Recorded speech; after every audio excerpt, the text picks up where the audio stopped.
Hello, today I will explain another cognitive error called mind reading. God or nature has provided the human beings with many tools to predict or to protect himself from animals or enemies. It enables him to predict what the other is thinking. So he tends to predict what the other is thinking, the other animal or the other human beings or the enemy, so that he can, in the presence of danger, can predict the move of this animal or enemy, and so he can deal with that. The same is with the rule, prevention is better than cure, especially in dangerous, very dangerous situation. Maybe you are dead or you are deeply injured. So prevention is better than cure is the best strategy that you should use.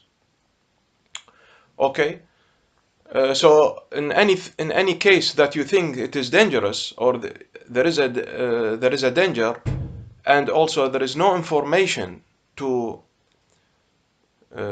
know or to make you respond as quickly as possible. This is always required in danger. Then you tend to get this information about the next move from inside. Okay, so you because you are not sure of the move or of the thoughts or of the intention of the enemy or of the animal, then you tend to read his mind, to read his thoughts, mind reading. Then you tend to, this is anthropological thing. Okay, but of course now we use it, especially OCD people. Everybody use it, but especially OCD people, they are use it in a very ego dystonic way. So it is always negative. It is always against their ego. And instead of that, it is protecting them. Okay, which is why it is initially in the beginning was created, this mind reading response. Now it is used to create a lot of distress and pain to them. So now mind reading is you think that you can read you can read the thoughts and the feelings and the sensations of the other person exactly. You become sure about what you are about your interpretation of his thought. Okay, and then you respond to that, and the problem is in the response. This is why, in fact, it is always in the behavior. It is always, if you want to change things, okay, you should know the reality. This is cognitive therapy, and then you should behave in behavior therapy. You should do something. The doing is always not responding to these erroneous thoughts or deceptive brain messages. No, you do the contrary. Okay, you don't care about them. You simply do what you are sure of, not what you are skeptical of. Okay, so this is why this cognitive error uh, is used or initiated always in the um, um, uh, or most of the time in the presence of an authority or presence of someone who is very important to you, very important figure to you, because then the brain will sense that it is maybe the situation is dangerous. I am now in a dangerous environment. This guy is an authority. This is an important figure. So with your boss, with your with your father or with your someone you are unsafe, you are not sure of safety, and it is a dangerous environment. Your brain sense danger in this environment, so you will tend to initiate this response, the mind reading, so that you know in advance what the other figure, what the other person will do. Confirming the rule, prevention is better than cure. Of course, that doesn't say that many times before, maybe, this strategy succeeded in preventing the danger, okay, before it is happening. And you was very grateful to that. And you still remember that this strategy has saved you many times. But the problem now is the generalization, is that brain OCD, or your brain is generalizing this rule, prevention is better than cure, or I should predict what he is telling himself. In fact, I am reading his thought. I am not only predicting, but I am very sure. So you say, your brain says to you, he is very sure. It lets you feel that you are very sure when you are trying to understand, okay, interpreting the what he is thinking, what he is feeling. You become very sure. You feel sure that you are feeling his feeling, or knowing his thoughts. You are very sure about that. This is why the more sure you are, the more you are liable, the more you will do, you will react, you will do the response, do the ritual. The ritual is reacting to mind reading. So you will behave as if you really knows what he is thinking, and you will respond. And after that, you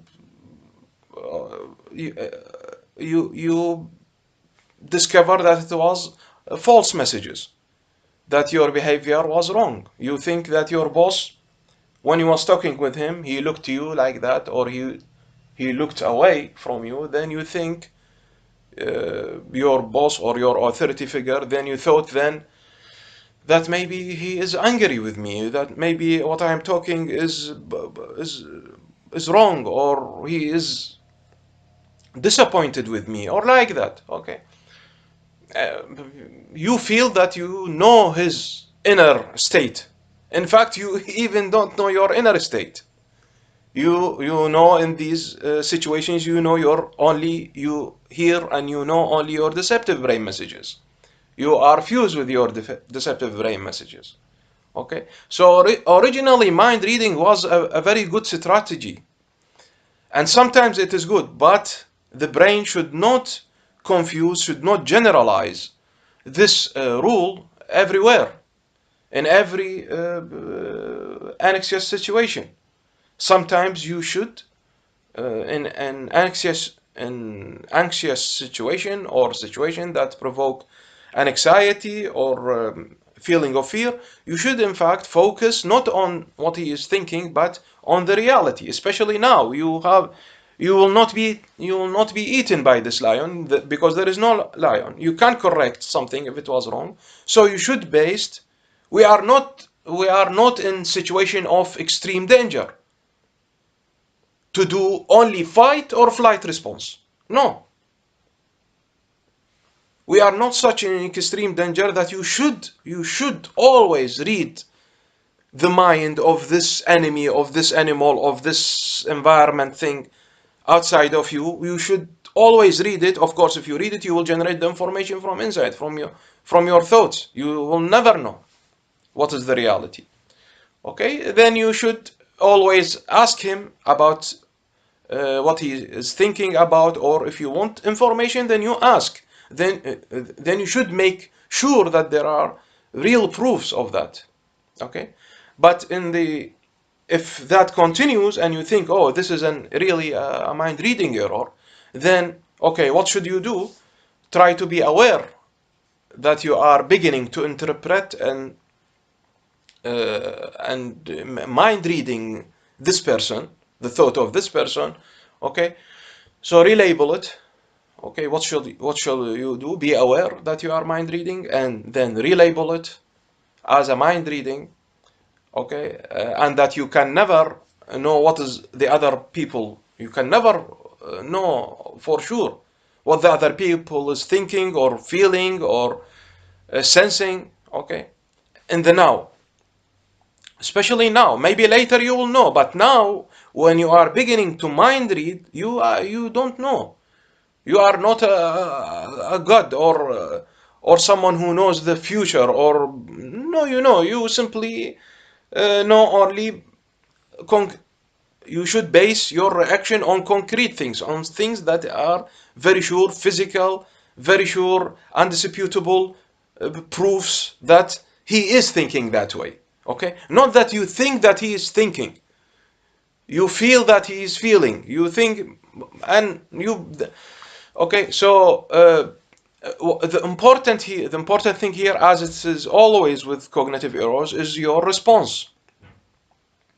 Okay, you should, after being aware that you are beginning with mind reading, okay, then you reattribute it, or you reframe it that you can never know for sure what the other person is thinking now, okay, and then refocus on what you were doing before the entering of this cognitive error. The most important thing is that you don't do the old wrong ritual. What was the wrong old ritual? Is that you respond immediately to mind reading by a behavior based on your mind reading. Okay? So it is important to stop this ritual, to stop this response, which is based on mind reading, and replace it with another response that is always our response, is you do your value. In commitment, acceptance commitment therapy, you are committed to a goal. You are committed to a goal, of course, extracted from your value, which is, or a goal extension of your value. So you are committed to that. Whatever is happening, you are committed to this goal. This is ACT. So this is unification also. You unifies, your brain will unify, you will unify everything according to this value.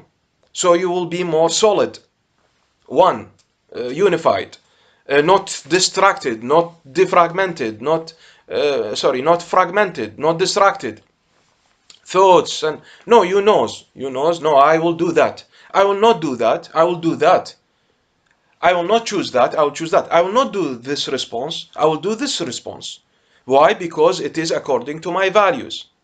So now, again, the more you are connected with yourself, the more you will be sure with your values. The more you do your values, you do your goal, the more you will be connected with your real self. So it is a dynamic. Okay. Now you see again that we are coming again about. We are talking about cognitive errors, and we come back again to values and knowing of my real self. Who am I? What is my real self? And now also entering of mindfulness, because you will never discover your self after all of these obsessions and fragmentations and thoughts and feelings, different thoughts, without mindfulness, without looking unjudgmentally to who wie ben ik, who am I? Okay, and they say who am I? Okay, to know the reality without judgment, looking, seeing, because in fact the mere fact that you are using mindfulness, you are doing mindfulness will not happen to you. You should do it. Okay, the mere fact that you are doing mindfulness, okay, who is doing mindfulness? Who is doing mindfulness? It is not the OCD. It is not the not real self, the fake you. It cannot observe without judgment. This is why when you observe without judgment, in fact, you become you. You become your real you. Because OCD self or wrong self or false self will never watch, will never observe without judgment. It is continuously judgmental. Judgments, thoughts, feelings, wrong, false signals. Okay? But when you practice non-judgmental observing, then you become nearer and nearer to yourself. This is me. Because you are activating me. You are activating the real self during non-judgmental observation. You are activating it. Otherwise, you cannot observe non-judgmentally. So this is why. So do you see how it is connected? Everything is connected. Okay. This is the dynamic. So uh, try to clear your to do the things and know your intentions, know your values, know your real self, and do behavior will change. It will not change now your feelings of anxiety, OCD thoughts, OCD feelings. It will not change it now, no, but gradually doing this behavior, strengthening these brain circuits, it will strengthen the good response, the good behavior, the good response, the good behavior. And after that, gradually you will get the good feelings, the right thoughts, the good thoughts. Okay?